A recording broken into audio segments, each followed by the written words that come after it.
welcome to Cooking 101. It's Sunday again. I'm Jen. I'm in my tiny kitchen. I am a dietitian, and this is my cooking show. I decided to start this because I wanted to help people with cooking basics or questions that might arise because you're not used to cooking, especially with the pandemic going on right now. You might be cooking more than you ever thought you would be. So I wanted to help people along by giving them some ideas, instructions, clarifying things so they could figure out how to cook for themselves. I've been doing weird vegetables lately because I keep getting weird vegetables in my CSA. So today we're doing kohlrabi.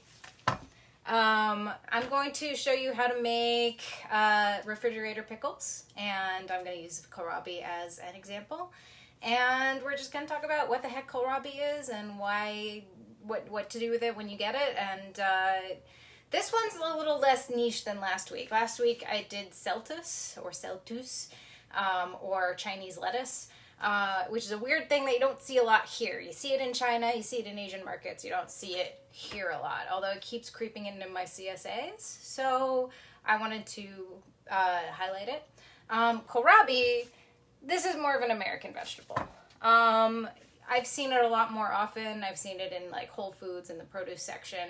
It's not such a stranger, but a lot of people still don't know what it is. We are very used to, in America, the basics, and we don't really deviate. We used to have a ton of different varieties of all sorts of fruits and vegetables, but people like plain red tomatoes, and they like one variety of greens, and they like one variety of lettuce. So farmers have kind of, over the years, shrunk what they produce so that they can get the most money for what they sell, and people have really shrunk what they cook with because they're comfortable with one thing and not another.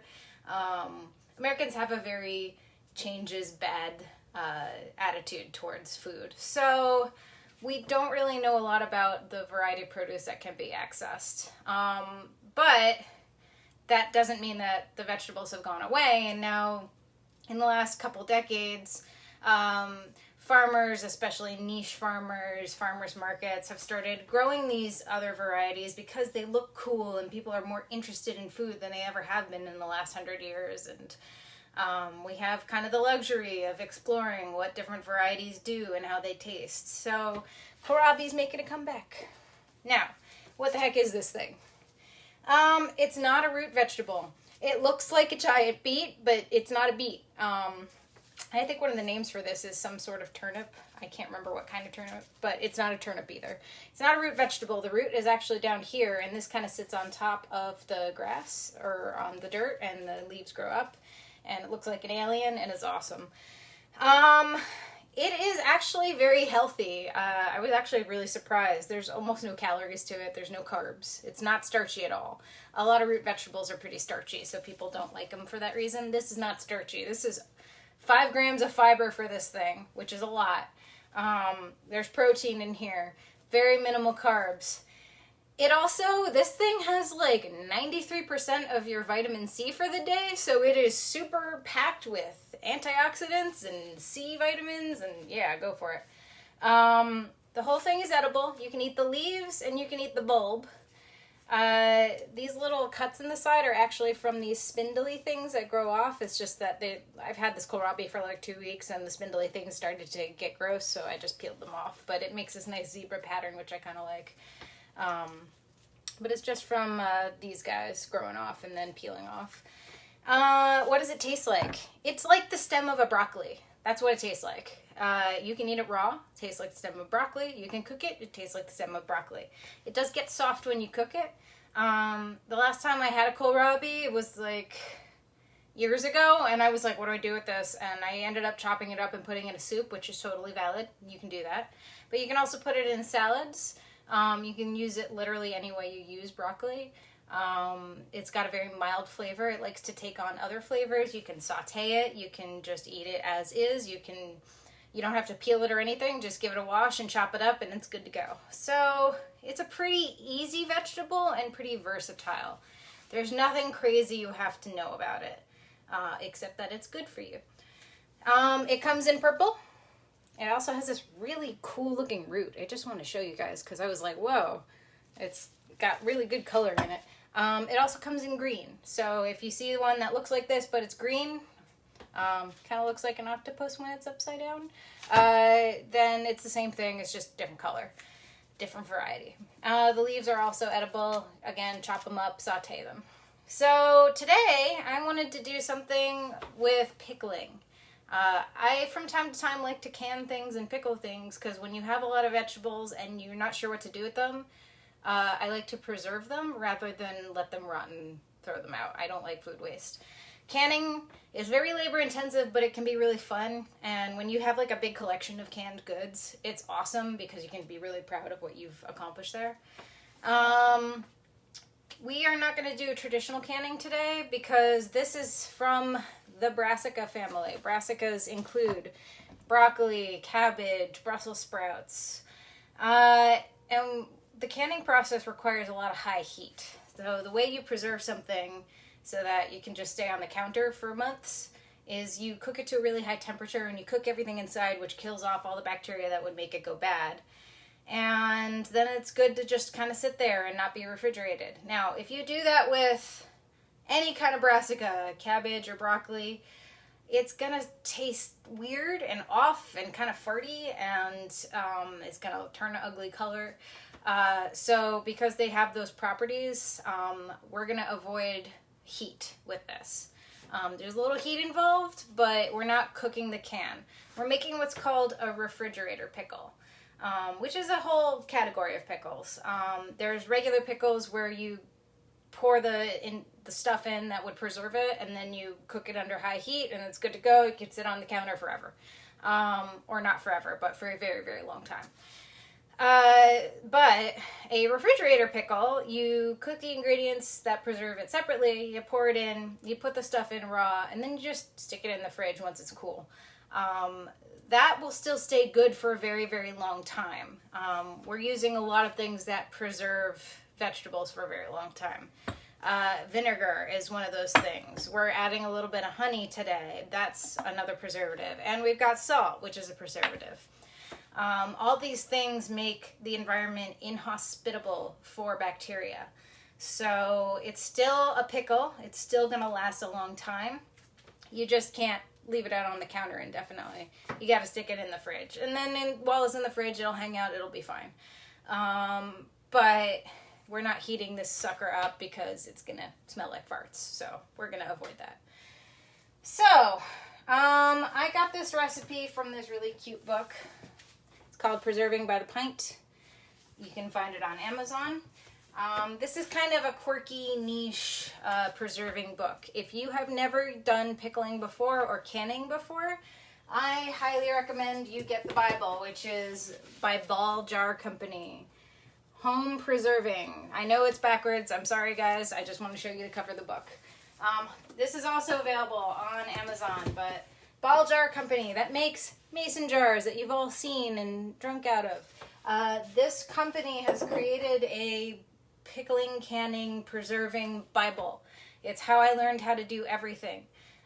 You don't necessarily need special equipment, although it can help for canning. But you do need to read about it because it can be dangerous. If you do not preserve things the right way, it can draw in bad bacteria. Most prominently botulism. And botulism can kill you if you consume it. So you got to know what you're doing. You got to know the signs of if preserving has gone wrong.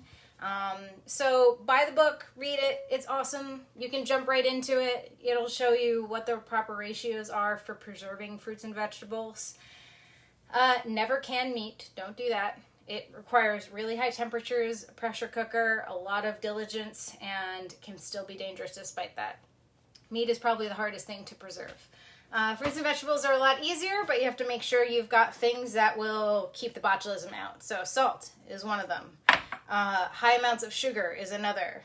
The reason why jams and jellies are so sugary is sugar makes environments for bacteria really inhospitable. So does salt. It takes up all the water so that anything that likes to live on things can't access enough water or enough oxygen, and it won't live. Vinegar also kills the bad things. And heat kills the bad things. So we're kind of utilizing all those things, and then we're utilizing the refrigerator to keep it cold so nothing will really gain a foothold. A note on refrigeration, because I just know all about food safety and I might as well share it with you. Refrigerators and freezers are not magic. Bacteria slows when it's growing, but it doesn't stop, even in a freezer. So you can't keep things in there forever. Always check on your things. If you're cooking a normal meal, I would toss it by the end of the week if it's not done. If you're freezing, check up on it like every 3 months just to make sure it's okay. You might want to check it at that point. I know some people have deep freezers. I grew up, my mom had one, and she just would like put lots of meat in there and save it for a rainy day. You just have to really check when you're thawing things out that it's still good, because bacteria doesn't just magically die in a deep freeze. It just goes to sleep, or it's still reproducing just at a very slow rate. That's the reason why when you put things in a fridge, you'll pull it out one day and it'll be bad, because bacteria is not gone. It's just moving slower than it would if you're sticking stuff on the counter. So that's my food safety talk. Let's get to making refrigerator pickles. Now, all that talk I just made about botulism, you don't really have to worry about here, because this method is going to be in the refrigerator. So if anything bad gets into this process, it at least it is really slowed down and stopped by being in the fridge. You get yourself a jar. I have like a nice pint jar here. Wash it. You always wash your stuff. Even if it came straight out of the box, which this one did. Wash it off, rinse it, disinfect it. If you have a dishwasher, put it through that, just to make sure that you are starting off with as clean an environment as possible. For a traditional ball jar, there's a separate cap that looks like this. When you're preserving things and you're actually heating them up, this cap gets sucked down, and then if something ever went wrong with what you preserved, you can press on the cap. It makes that sound. That means that something didn't seal correctly, or something's producing a gas inside, which is bad bacteria, so you can know to throw it out. It's like an early warning system. This is really kind of moot for what we're doing today, because we're not sealing the jars in a hot water bath, but I just let you know how it works. And then the separate part of the cap is this, which just clamps everything down. So that's anatomy of a ball jar. For this recipe, I'm going to make the brine first because it has to heat up for about 10 minutes. And then we're going to chop up our kohlrabi. So we're starting off with a cup of red wine vinegar. I got the organic stuff. I'm not sure it really matters if you get the organic stuff. I always forget to remove this cap. You don't need to have this cap here. It just slows everything down. This cap is pretty much only good for if you're pouring this over a salad. I pretty much never do that. I add it to recipes, so I don't want it to be super slow. So just pry out this top. Woo! And then you make a mess everywhere. All right, 1 cup red wine vinegar. It's on my foot right now. I'm so good at making messes in the kitchen. So I got 1 cup. Pour that in. I'm using a very small pot because this doesn't require a lot of things. So I'm going to get some water now. It's going to be 1 cup of water as well. Doesn't have to be crazy filtered or anything. Okay, so 1-to-1 water and vinegar. I'm going to start the heat up. Now for all the flavorings and the preservings. We've got a tablespoon of salt. Now, this recipe calls for pickling salt. I don't own that because I don't really want to. I don't have room in my kitchen because I work in a tiny kitchen. So what I decided to use was sea salt. It's a little coarse. It might be a little too coarse, so I'm just going to pay extra attention to when it dissolves in this bath. You can totally use regular table salts, Morton's, whatever. The reason why recipes call for pickling salt is because table salt has a few compounds in it to keep it from clumping, sticking to itself, getting gross. And unfortunately, those compounds, when you put them in a beautiful little pickling jar, can turn the water brown, and it looks really ugly, and you don't want to eat it. So this is just to get a pure pickle. The reason I used my main sea salt here is because it has nothing in the way of preservatives, so I don't have to worry about that. But it is very coarse, so I'm going to have to probably stir this a little bit. to this, I've just added my salt, red wine, and water. And I'm going to add some grated garlic, 1 clove. 1 clove grated garlic is going in here.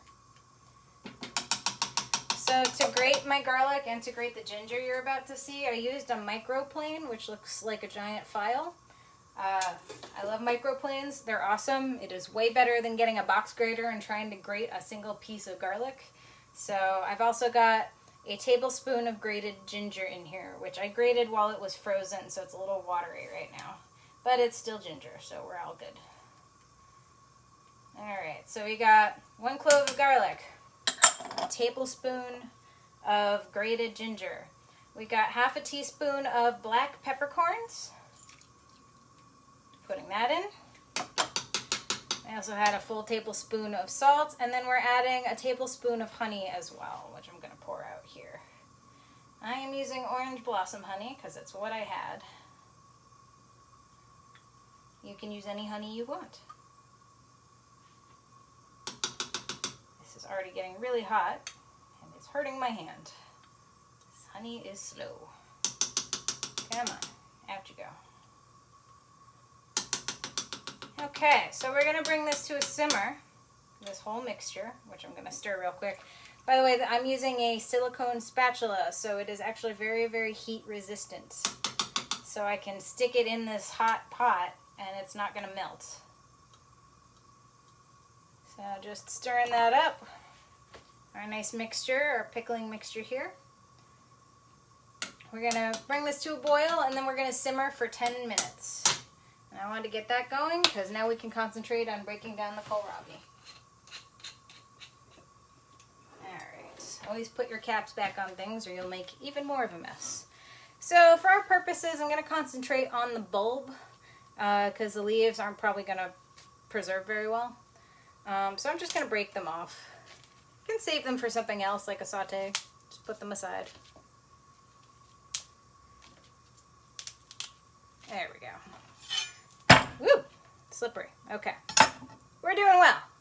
Now we've got this translucent, I guess it's a root, so I just took that off as well. And this is the root bulb right here, so I'm going to just cut, well, I guess it's called a taproot. This is where the taproot connected to the bulb. So I'm going to cut that off really dangerously. Don't do what I do, make a flat surface. There we go. So the root's off. So now we've got like a nice bulb. I'm going to cut it into matchsticks now. Well, not matchsticks. So this recipe called for using a mandolin.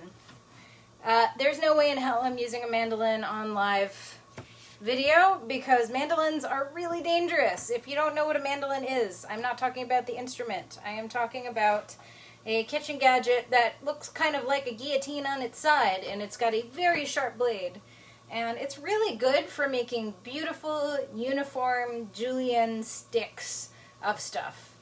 It's got several blade attachments. It cuts it into different things. But it is, like, really famous for a lot of accidents in the kitchen. Alright, this came to a boil, so I am reducing the heat as low as possible so it doesn't boil over. And it's going to do, like, a nice little simmer for 10 minutes. So I'm just going to let it do its simmer. This is infusing the brine with all of the flavors of everything I just stuck in there.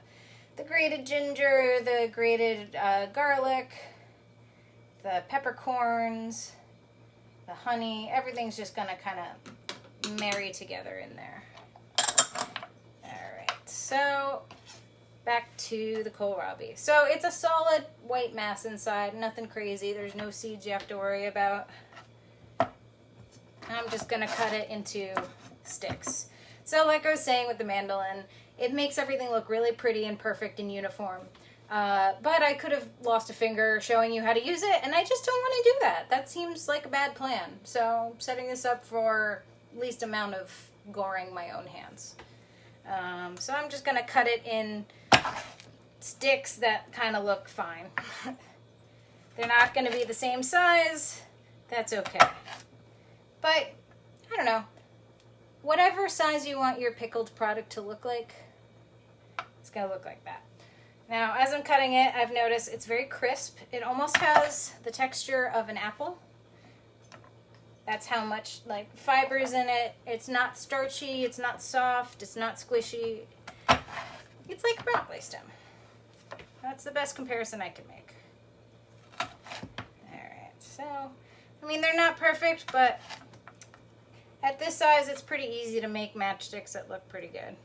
I keep calling it matchsticks because that's what this recipe calls it. These are not matchsticks. These are much bigger than matchsticks, but like, why do you want a teeny tiny pickle? You want something you can... So,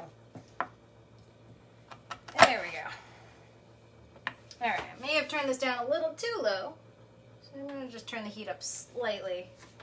Sometimes it's kind of a struggle to get the perfect heat when you're cooking something. But now you get to watch me cut things. Hooray! Alright.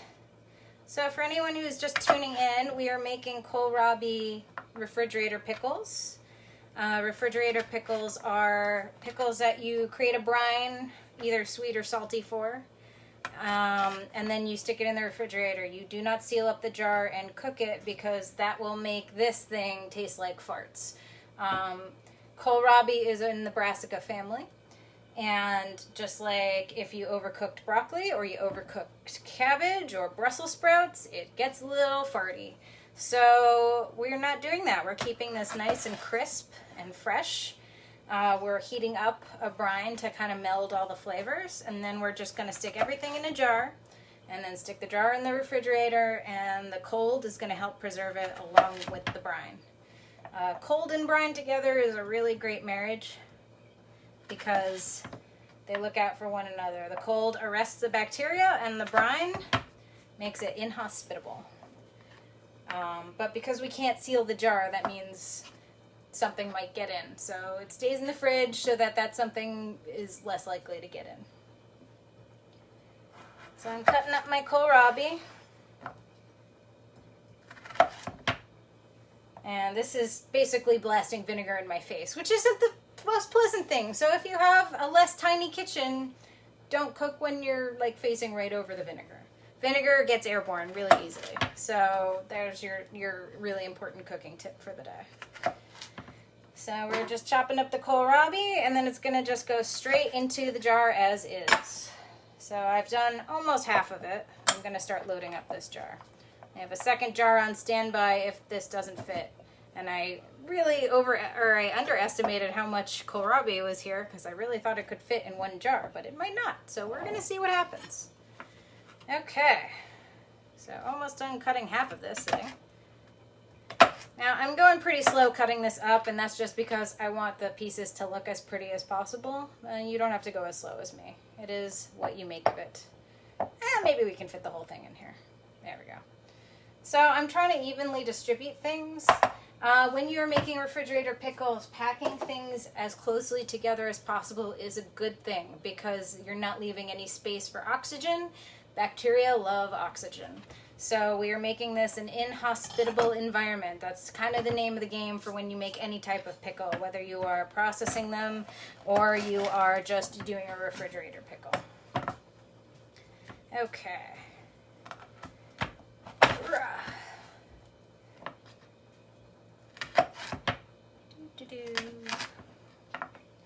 But this is a really great way to get rid of produce that you don't want to end up in the trash, but you also don't want to eat right now. So I've had this kohlrabi sitting in my fridge for 2 weeks. 2 weeks because on week 1 I got the idea to cook it, but I also had the Celtus, so I was going to do that first. And then the second week I did the Celtus. So luckily this thing is pretty hardy. Again, not very starchy, doesn't rot right away. The leaves were getting pretty gross, so I peeled a few of them off. But the rest of this stays good for 2 weeks. That's pretty good. I always appreciate a vegetable that doesn't go bad the minute you put it in your refrigerator.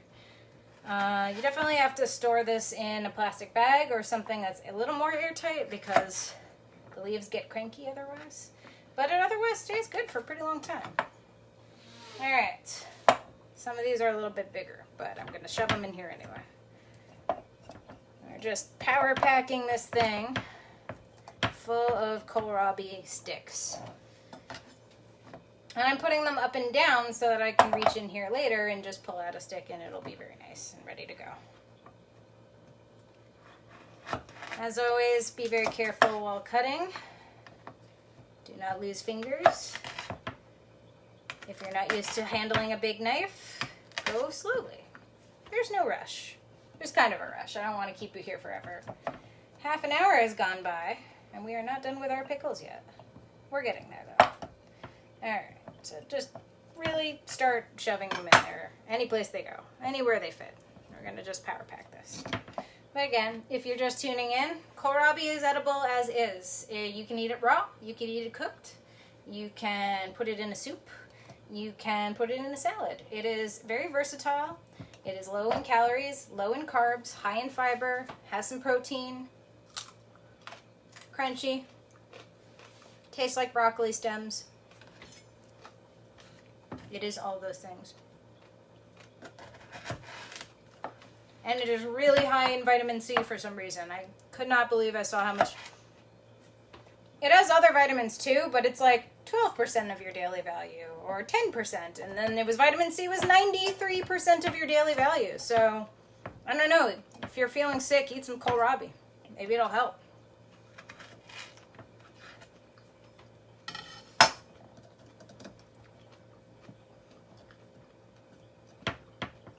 You can see I'm chewing a lot. Fiber. I can't fit you. Get in there.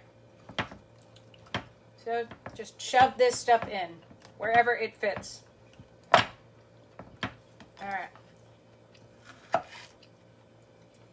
One day I'll be done chewing this. This is what I get for eating on air. So much fiber. I can swallow it, I swear.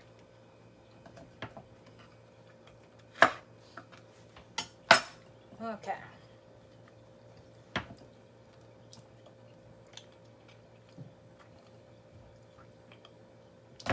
Alright, I have finished that very fibrous bite. I ate kind of the end of it, and it was definitely a little more fibrous than I was prepared for.